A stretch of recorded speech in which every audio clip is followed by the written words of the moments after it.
All right, I want to get to a current All-Star who is extension eligible this offseason.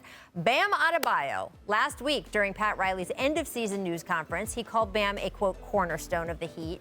He said, it's in our best interest to do the right thing by him. Zach, you are the driver of the Bam wagon.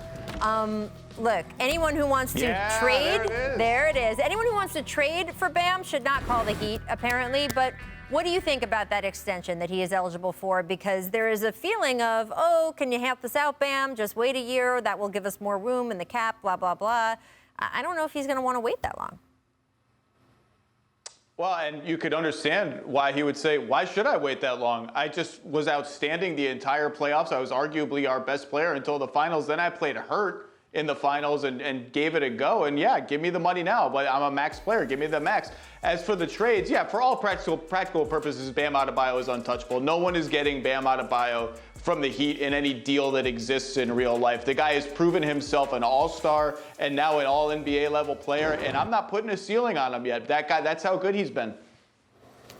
I think Bam's been great. He's definitely a max player. He should be untouchable. But at the same time, we have to understand that. Oh, excuse me. Thought I had to sneeze. Miami cannot sneeze in public right now, Matt. People will freak out. I held it in. Miami got with all due respect to what they accomplished, I think they were a little bit ahead of schedule even than what they thought. You know, obviously Jimmy thought they could make the finals, but I think in the organization they thought we still have a young team, we're growing. I think they skipped some steps this year, and I hope that little taste of success doesn't hurry their process. You know, I think Bam's important. I think Tyler Herro's important. But I think if they're going to try to make a run back, they may try to throw maybe a Tyler Herro and some of the other younger players into a trade to get that third consistent score. So like I said, I hope that little taste of the finals and wanting to win a ring doesn't hurry up their process, because they have a great young core, and I'd like to see them stay together for a while. I would also just say that whole idea of, hey, help the team out, put it off a year, it will give us more room and more flexibility.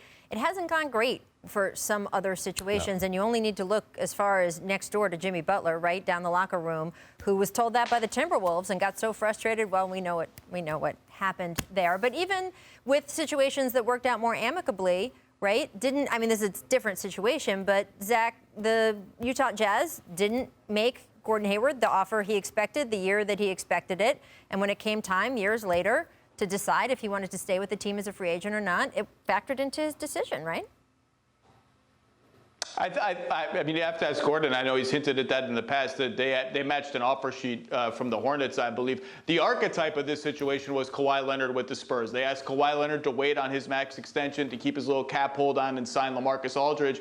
And it worked. And I don't know what role that played in whatever happened between Kawhi and San Antonio. But, you know, of course it would be convenient to have more cap space for next summer when a lot of guys are free agents, including Giannis.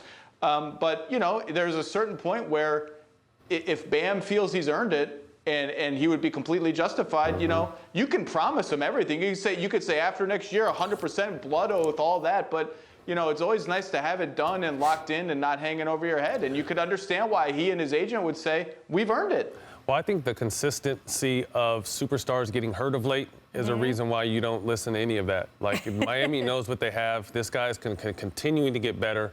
First-time All-Star. I mean, well-faceted, can do everything on the court. Pay him or lose him at the end of the day is what I think, because you see a DeMarcus Cousins where he was on the brink of touching over $200 million, and he hasn't consistently been back in the rotation. And you see KD go down, you see Clay go down, you see Kyrie go down, you see Steph go down. Injuries are part of the game, and you have to understand you have to secure as much money as you can, because you only have a small amount of time, even if it's a double-digit career in this league. Thanks for watching ESPN on YouTube. For live streaming sports and premium content, subscribe to ESPN+.